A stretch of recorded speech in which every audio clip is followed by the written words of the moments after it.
Hi! Welcome to స్పందన Kushal vlogs. ఈ వీడియోలో మీకు అయోధ్య మొత్తం ఫుల్ టూర్ చూపిస్తాను. ఇక్కడ ఏమేమి చూడవలసిన ప్లేస్‌లున్నాయో. ఇప్పుడు అయోధ్యకి మనకి డైరెక్ట్ ట్రైన్ ఉంది హైదరాబాద్ నుంచి. ఢిల్లీ లేదా లక్నో నుంచి ఫ్లైట్ గూడా ఉంది. మనము ఏదో ఒక మార్గంలో రావచ్చు.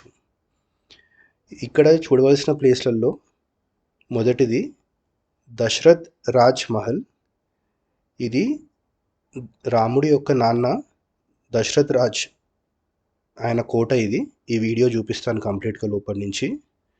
నెక్స్ట్‌ది కనక్ మహల్. ఇక్కడ రాముడు, సీత పెళ్లి చేసుకున్న తర్వాత ఉన్న ప్లేస్ ఇది. ఈ ప్యాలెస్‌ని కైకేయి దేవి రాముడికి, సీతకి గిఫ్ట్‌గా ఇచ్చింది. ఈ వీడియో కూడా చూపిస్తాను. నెక్స్ట్ ఫేమస్ హనుమాన్ గర్హి అని హనుమాన్‌ని ఆలయం ఇది. ఇది కూడా లోపల నుంచి క్లియర్‌గా చూపిస్తాను. హనుమంతుడు కూడా చూపిస్తాను. ఇది కాలేరామ్. ఈ వీడియో కూడా చూపిస్తాను మీకు లోపటి నుంచి టెంపుల్ అంతా. ఇది చాలా పురాతనమైన రాముడి విగ్రహం. నెక్స్ట్ చూడవలసిన ప్లేస్లో మనకి గుప్తార్గఢ్. ఎక్కడైతే శ్రీరాముడు 12,000 సంవత్సరాలు అయోధ్యను పరిపాలించిన తర్వాత జలసమాధి అయినాడో ఆ గుడి. నెక్స్ట్ చూడవలసిన ప్లేస్లలో నాగేశ్వర్ నాథ్ ఆలయం ఇది. ఇది అతి పురాతనమైన శివుడి ఆలయం.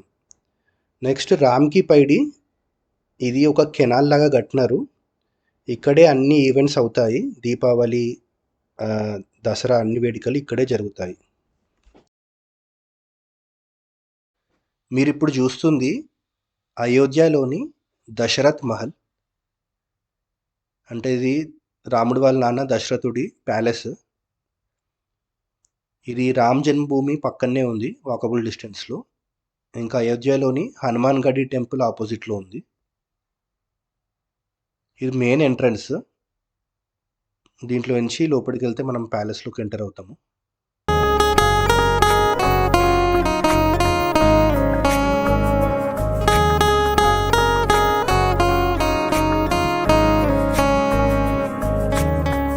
ఈ మెయిన్ ఎంట్రన్స్ నుంచి లోపల రాగానే ఇక్కడ ఖాళీ స్పేస్ లాగా ఉంది కూర్చోవడానికి.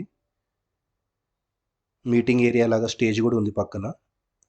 లెఫ్ట్ సైడ్లో చిలిక జ్యోతిష్యం చెప్తున్నారు.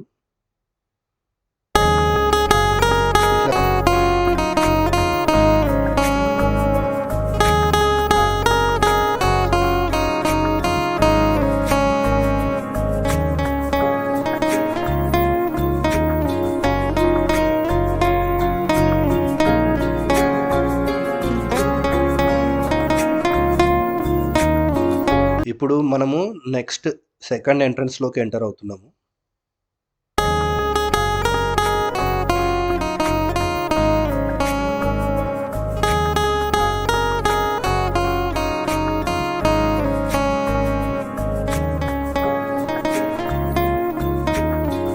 ఇక్కడైతే మీరు చూసినట్టయితే మహారాజ్ దశరథ్ జీకి రాజ్మహల్ అని రాస్తుంది. దీన్ని బడాస్థాన్ అని కూడా అంటారు.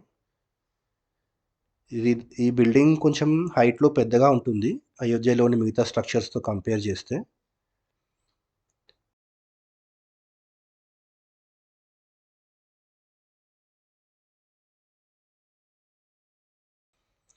ఎంటర్ అవ్వగానే రైట్ సైడ్లో మీకు హనుమాన్ టెంపుల్ ఒకటి ఉంది. ఇక్కడ మనం చెప్పులు ఇప్పేసేయాలి. చెప్పులు ఇప్పేసి లోపలికి వెళ్ళాల్సి ఉంటుంది కాళ్ళు కడుక్కొని. ఈ ఎంట్రన్స్ వాల్స్ పైన రామచరితమానస్ లైన్స్ రాసినారు.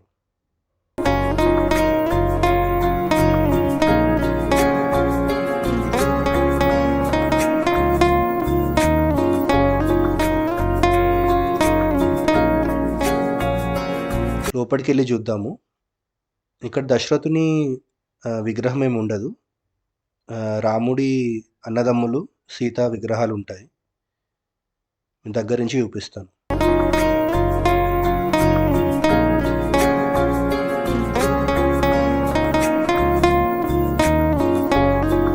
ఇప్పుడు మనం లోపలికి వచ్చిన తర్వాత ఇది ప్యాలెస్ మెయిన్ ప్లేస్. దీనిలో నుంచి లోపలికి వెళ్తే మనకి రాముడు, లక్ష్మణుడు, భరతుడు, శత్రుఘ్నుడు ఇంకా సీత విగ్రహాలు ఉన్నాయి.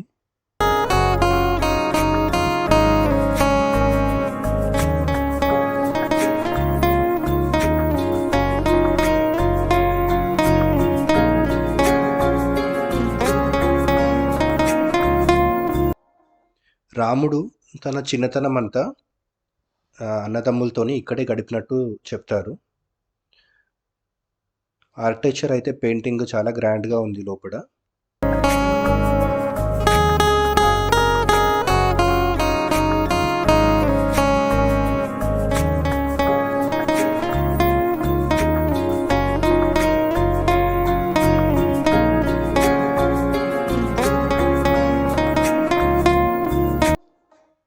లోపల మనకి దశరథుడి విగ్రహం ఏమీ లేదు. రాముడు, లక్ష్మణుడు, భరతుడు, శత్రుఘ్నుడి విగ్రహాలు, ఇంకా సీత విగ్రహం ఉంది.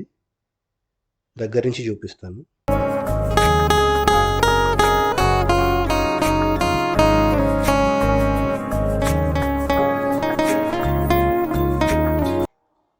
లోపల పెయింటింగ్ మాత్రం కొత్తగా వేసినట్టు చాలా గ్రాండ్‌గా ఉంది. ఆర్కిటెక్చర్ పెయింటింగ్ చూడొచ్చు.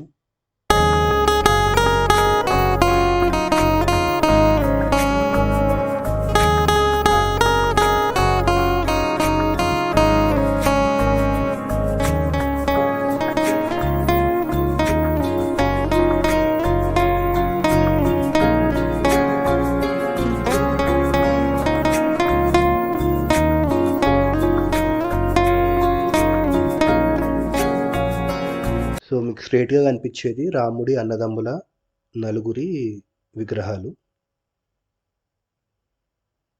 ఇక్కడ దశరథుడు లేదు. పక్కన రాముడు, లక్ష్మణుడు, సీత విగ్రహాలు ఉన్నాయి. Left side, right side.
Dasharath మహల్‌లో ఈ ఒక్క ఫోటోలోనే మనకి దశరథుడు కనిపిస్తాడు. మిగతా ఫోటోల్లో అన్నీ రాముడు చిన్నతనం ఫోటోస్ ఉంటాయి.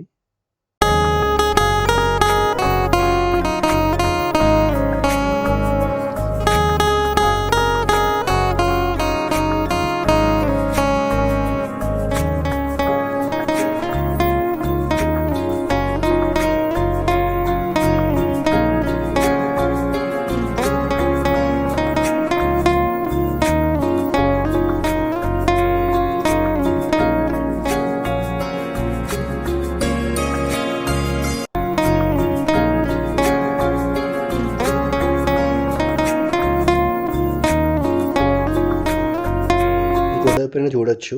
రాముడు చిన్నగా ఉన్నప్పుడు ఉన్న ఫోటోస్ ఉన్నాయి.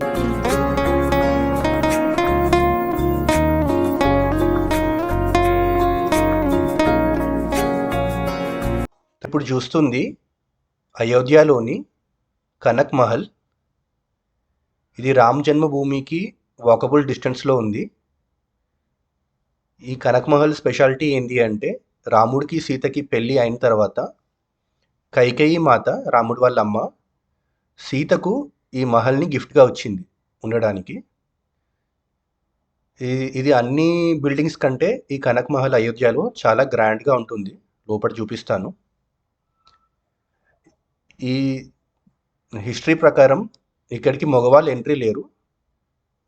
ఓన్లీ సీతాదేవి ఉంటుంది కాబట్టి ఓన్లీ ఆడవాళ్ళకి ఎంట్రీ. అప్పుడు రామాయణంలో రాముడు ఇంకా హనుమంతుడు ఇద్దరు తప్ప మిగతా వాళ్ళందరూ ఓన్లీ ఆడవాళ్ళకి పర్మిషన్ ఉండేది అని చెప్తారు. చూడొచ్చు, చాలా గ్రాండ్గా ఉంది. చెప్పులు ఇక్కడే ఇప్పి లోపలికి వెళ్ళాల్సి ఉంటుంది మనము ఇక్కడి నుంచి.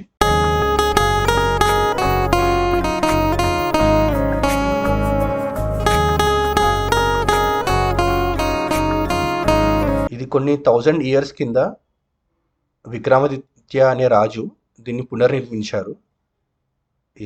ఇదే ప్లేస్లో కనక్ మహల్ ఉండేది. అదే ప్లేస్లో మళ్ళీ రీకన్స్ట్రక్షన్ జరిగింది విక్రమాదిత్య అనే రాజు చేత. చూడొచ్చు, కలర్స్ కూడా చాలా గ్రాండ్గా ఉన్నాయి.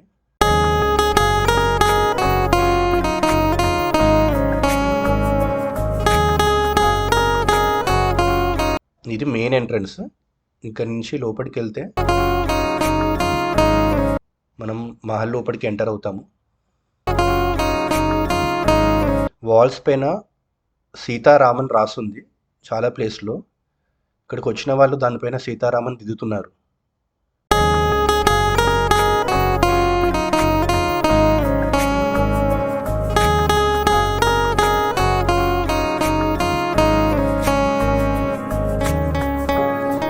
చూడొచ్చు, ఇది కనక్ మహల్ లోపలి నుంచి వ్యూ.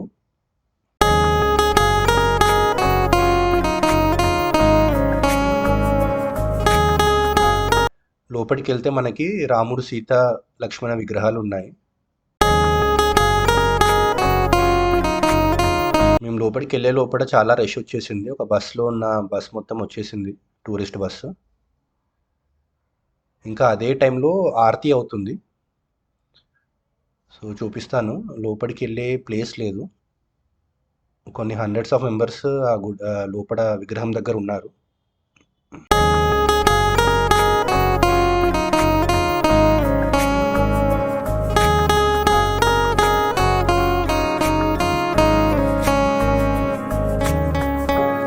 టీవీ ఛానల్స్ వాళ్ళు అయితే ఎక్కడ పడితే అక్కడ అయోధ్యలో వచ్చి జనాల్ని ఎలా ఫీల్ అవుతున్నారు ఏమిటి అని అడుగుతున్నారు. ఇట్లా చాలా టీవీ ఛానల్స్ కనిపించినాయి మాకు అయోధ్యలో.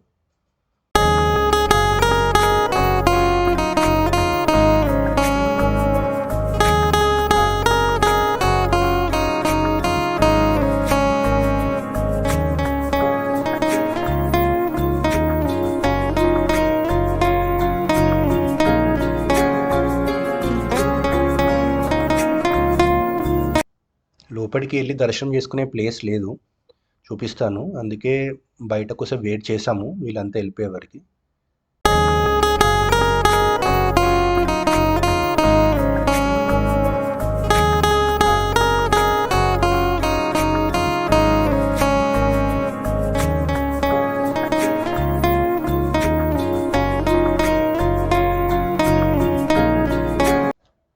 చూడొచ్చు, ఎటు నుంచి వెళ్దామన్నా లోపలికి వెళ్ళే ప్లేస్ లేదు.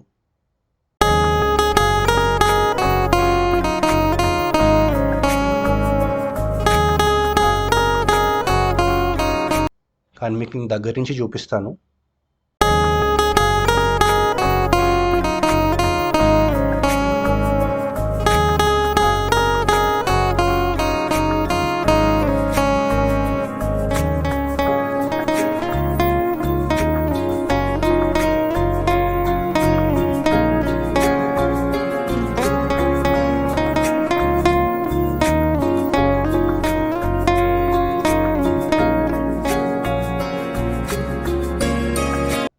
మొత్తానికి లైన్లోకి ఎంటర్ అయినాను కష్టపడి. ఇప్పుడు మీరు దగ్గర నుంచి దర్శనం చేసుకోవచ్చు కనక్ మహల్లోని రాముణ్ణి.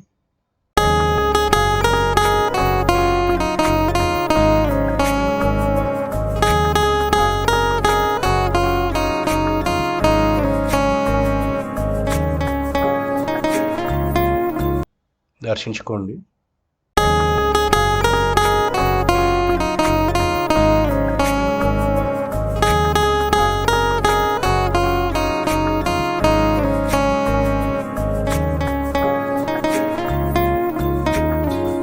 ఇక్కడ రాముడు సీతాదేవితోని ఏదో గేమ్ ఆడేవాడంట ఈ ప్లేస్లో. ఇక్కడ రాముడి పాదాలు ఉన్నాయి.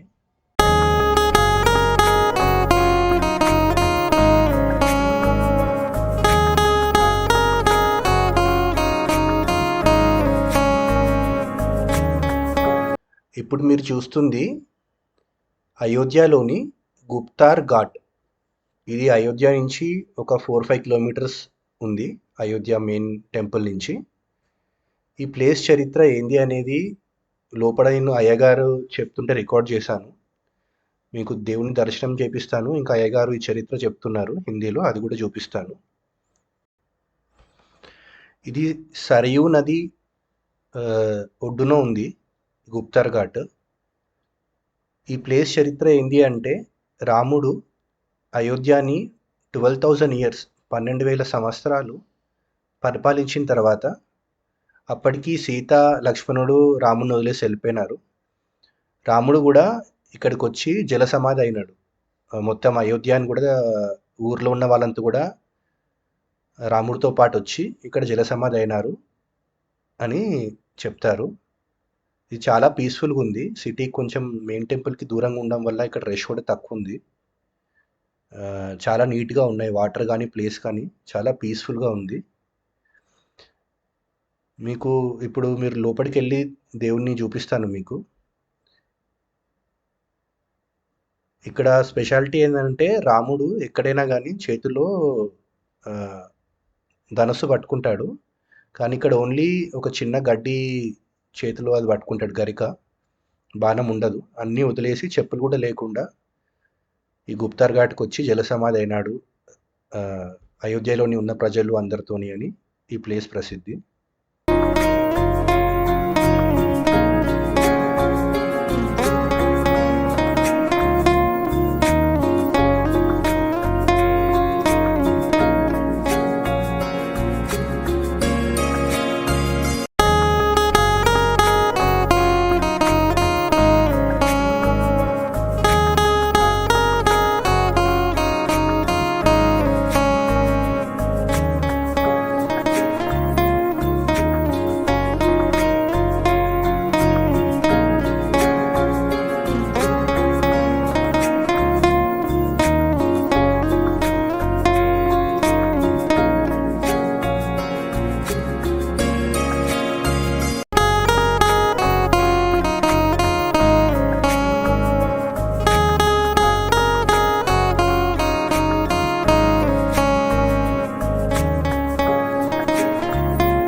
రండి లోపలికి వెళ్ళి మనము ఇక్కడ చరిత్ర ఏందో తెలుసుకుందాము పూజారి గారి మాటలు. खा सकते हैं लेकिन दिन भर बटती रहती है ना, तो कोई जबरदस्ती छोटा सा काम कर दी, तुलसी चढ़ा दी सालिग्राम। आज 11 का व्रत है ना। तोड़ी तो नहीं? नहीं नीचे हम पढ़ी, पता है ना कि तोड़ते नहीं है, बस इतना कर दीजिए पढ़ने की। हमारी तरफ से चढ़ा दी।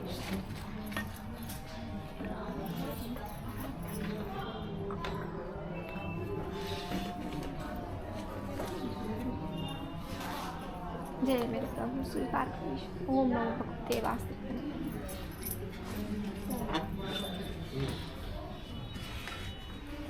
बोलिए।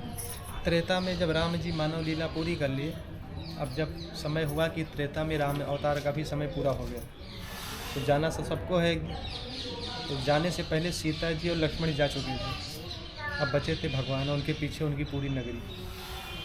और ब्रह्म की पहली और आखिरी लीला थी जहाँ सबको लेकर जाने वाले। जब राम जी गए तो अयोध्या से में एक कीड़ा भी छोड़ के नहीं गए, पूरी नगरी को लेकर चले गए। वाल्मीकि जी लिखे जाने वालों में भगवान, उनके पीछे दो भैया, पीछे हमारे आपकी जैसी मानव प्रजा। मानव प्रजा के पीछे वानर, भालू, पशु पक्षी, कीट पतंगे, पेड़ पौधे, जीव जंतु, अदृश्य रूप में जो आत्माएँ विचरण कर रहे हैं, वो सब किसी को भी छोड़ के यहाँ नहीं गए। फिर वाल्मीकि जी ने भगवान के स्वरूप का उल्लेख किया, जिस रूप को धारण करके जा रहे थे। कारण था बाकी राम जी के दर्शन होने वाले नहीं थे, वो उनके अंतिम दर्शन थे। और उसी स्वरूप का उल्लेख स्कंद महापुराण लिखते समय व्यास जी ने किया, और वही स्वरूप यहाँ मंदिर में दर्शन में है। स्वरूप में विशेषता लिखे भगवान, जब वाल्मीकि जी जब भगवान चले तब रेशमी वस्त्र पहने। दर्शन में जहाँ भी है धनुषधारी राम, यहाँ स्वरूप विशेष है जहाँ धनुषधारी राम नहीं है, यहाँ खाली हाथ। अयोध्या से जब भगवान चले तो जो उनके धनुष बाण थे वो देव थे जो सेवा में थे, उन्होंने जाते वक्त धारण कर लिया मनुष्य का रूप, हो गए भगवान खाली हाथ में कुश लेकर। अयोध्या से 2 कोस आए भगवान पश्चिम दिशा में, लौकिक सुखों का त्याग कर गए। लौकिक सुखों जो हमारे आपके यहाँ धरती पर हैं, इनका त्याग करके आए नंगे पैर पैदल, यहाँ उनकी चरण पादुकाएँ भी नहीं हैं। प्रजा समेत स्थान पर पहुँचे। ब्रह्मा जी सब के लिए विमान लेके आए थे जिनकी संख्या थी 7 कोटि यानी 100 करोड़। प्रजा समेत भगवान सरयू जी में प्रवेश किए। बाहर निकले तो सबके दिव्य रूप हो गए, भगवान का भी वैष्णव रूप हो गया। विमान में बैठकर सब भगवान के साकेत धाम वापस आ गए। रामावतार की लीला संपूर्ण हो गई। रामावतार में पहला दर्शन जन्मभूमि है, अंतिम दर्शन यहाँ है। जय श्री इसके बाद रामावतार लीला संपूर्ण। वो बाण गेम शस्त्र खोज हुए नहीं है। ने बताया जो वो देव थे जो सेवा में थे, अच्छा, उन्होंने धारण कर लिया मनुष्य का रूप, मनुष्य अब हो गए खाली हाथ। तो लिखा कुशान ग्रहित हुआ, कुशा लेके हाथ में आए। अच्छा। कुश एक घास होती पूजा में लगती, आपकी भाषा में जो भी बोलते होंगे, यहाँ तो कुश बोलते हैं, हरी हरी घास होती। अच्छा, बहुत शुक्रिया, बहुत धन्यवाद। धन्यवाद गुरुजी। जय श्री राम। जय श्री।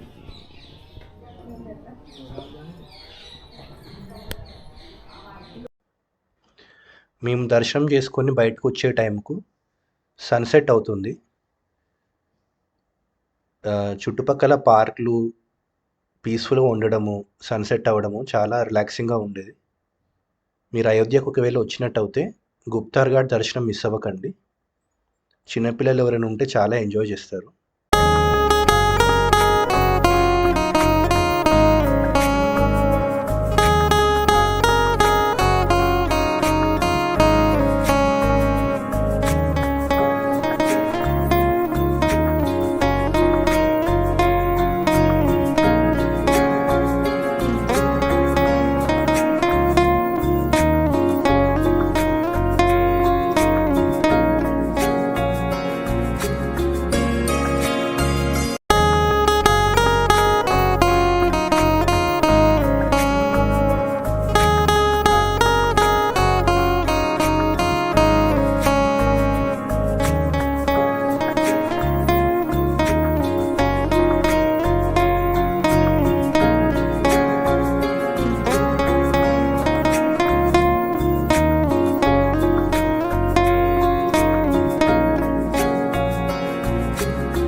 మీరు చూస్తుంది అయోధ్యలోని హనుమాన్ గడి.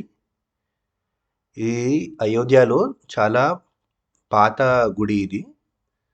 చాలా వందల సంవత్సరాల నుంచి అయోధ్య మెయిన్ టెంపుల్ ఇదే. ఇక్కడే పూజలు జరుగుతూ ఉంటాయి. రండి, లోపల మీకు క్లియర్గా చూపిస్తాను.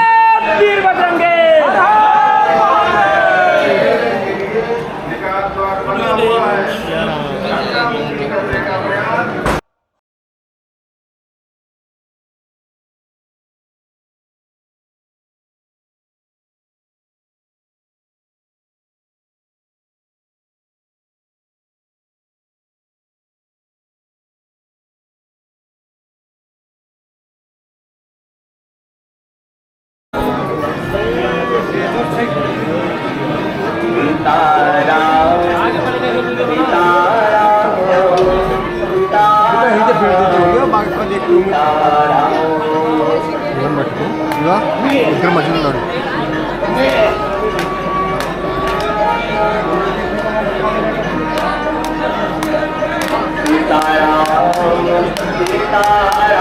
పైన అయితే చాలా ఉంది. నేను దగ్గర నుంచి చూపిస్తాను రాముణ్ణి ఇంకా ఆంజనేయుని విగ్రహాన్ని.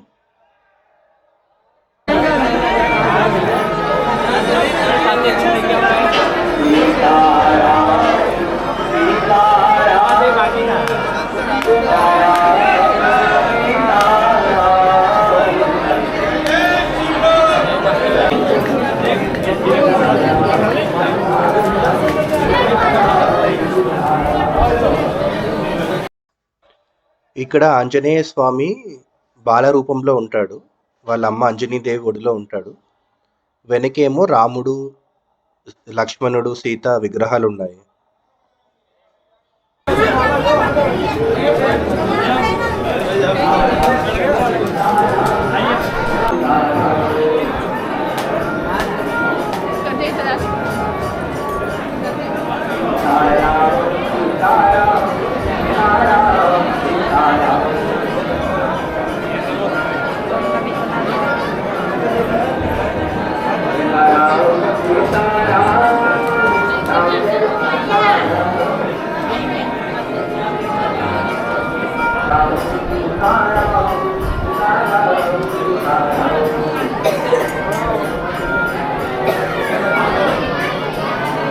గుడి గోడల పైన హనుమాన్ చాలీసా రాసుంది. ఇంకా రాముని ఆర్తి కూడా రాసుంది.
పైనుంచి గుడి వ్యూ చూడండి.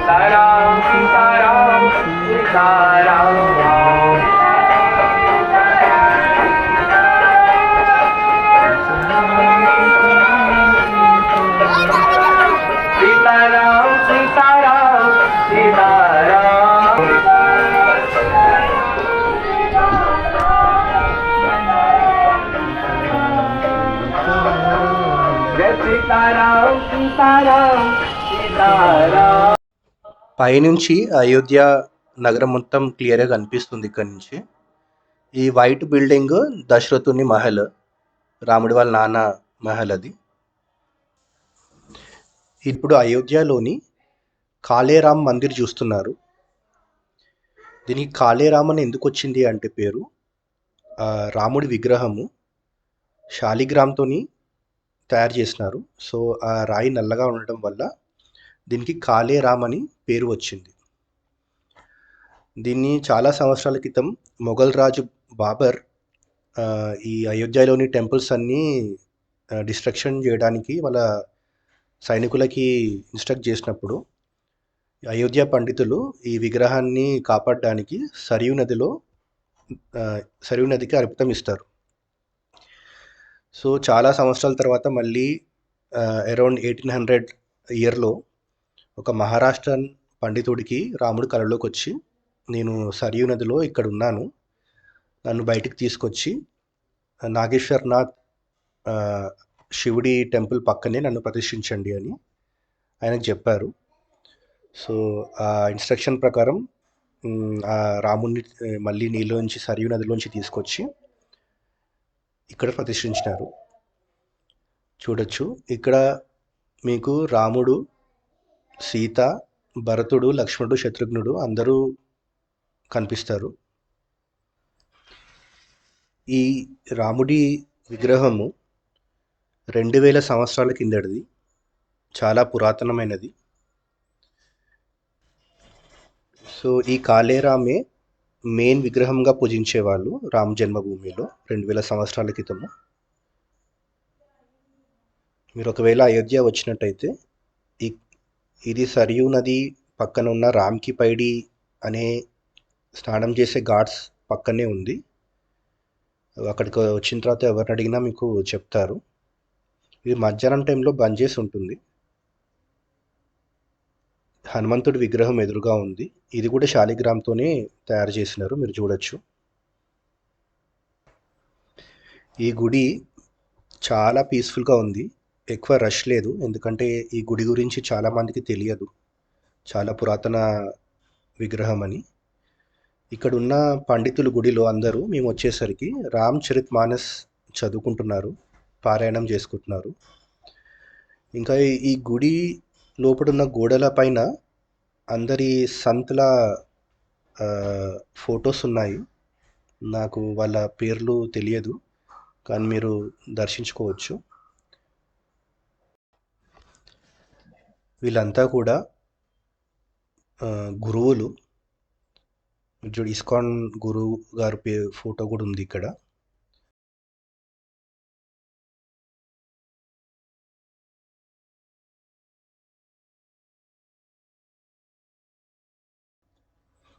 ఇక్కడేమో కృష్ణుడు, బలరాముడు ఫొటోస్ ఉన్నాయి. చాలామంది ఇక్కడ కూర్చొని మెడిటేషన్ చేసుకుంటున్నారు, ఎవరు మాట్లాడలేరు, చాలా సైలెంట్గా ఉంది. ఇక్కడ ఏం రాస్తుందంటే ఈ గుడి భక్తుల యొక్క విరాళాలతోనే నడుస్తుంది. మీ పూర్వీకుల పేరు మీద ఇక్కడ కొంచెం దానం చేయండి అని వాళ్ళు రిక్వెస్ట్ చేస్తున్నారు. ఇప్పుడు మీరు ఆ కాళేరామ్ ఎదురుగా ఉన్న గోరేరామ్ అనే ఇంకొక రాముడి గుడి, ఇది దర్శించుకోండి.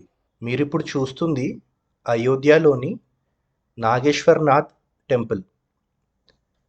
నాగేశ్వర్నాథ్ అంటే శివుడు. ఇది రామ్కి పైడి, అయోధ్యలోని రామ్కి పైడి అనే ఘాట్ పక్కనే ఉంది. దీని హిస్టరీ ఏంటంటే, దీన్ని రాముడి కొడుకు కుషుడు ఈ శివుడి టెంపుల్ని నిర్మించినాడు. కుషుడు సరియు నదిలో స్నానం చేస్తున్నప్పుడు ఆయన చేతికున్న ఏదో బంగారు ఆభరణం పోగొట్టుకున్నాడంట. ఆ బంగారు ఆభరణాన్ని ఒక నాగకన్య తీసుకొని వచ్చిందంట కుషుడు కోసం. కుషుడు ఆ నాగకన్యతోని ప్రేమలో పడతాడు, ఆమెను పెళ్లి చేసుకుంటాడు కూడా. ఆ నాగకన్య పేరు నాగకన్య అనే ఉంది, ఆమె పేరేందో ఎక్కడా మెన్షన్ చేయలేదు. విక్రమాదిత్య ఎవరైతే ఈ అయోధ్యని రాముని గుడిని అవన్నీ నిర్మించినాడు కొన్ని వేల సంవత్సరాల క్రితము, ఆయన అయోధ్యకు వచ్చినప్పుడు ఈ నాగేశ్వర్నాథ్ టెంపుల్ తప్ప మిగతా ఏరియా అంతా అడవితో నిండిపోయిందంట, ఏం లేదంట. ఈ నాగేశ్వర్నాథ్ టెంపుల్ని చూసి ఇది అయోధ్య రాముని రాజ్యం అని గుర్తుపట్టినాడంట. దాని తర్వాత ఆయన మిగతా అయోధ్యలోని దశరథ్ టెంపుల్ కానీ కనక్ మహల్ కానీ నిర్మించిండు. ఇక్కడ శివరాత్రి ఉత్సవాలు చాలా ఘనంగా జరుగుతాయి. మండే రోజు మాత్రం చాలా రష్ ఉంటుంది. అదృష్టం శాత్తు మేము పోయినప్పుడు రష్ లేకుండే దర్శించుకోవచ్చు. ఇప్పుడే పూజ చేసినారు నేను రాకముందే. సో నేను ఇవన్నీ పూలు తీసి మీకు శివుణ్ణి చూపిస్తాను.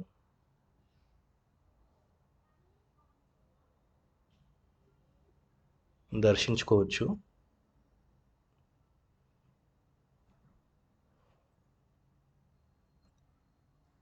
అభిషేకం చేస్తున్నారు పాలతోని, ఆవు పాలతోని.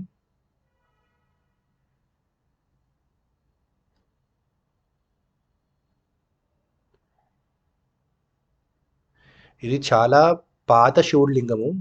ఇది స్టోరీ ప్రకారం కుషుడి నిర్మించిన గుడి అంటే ఎన్నో వేల సంవత్సరాల క్రితంది శివుడి లింగం ఇది.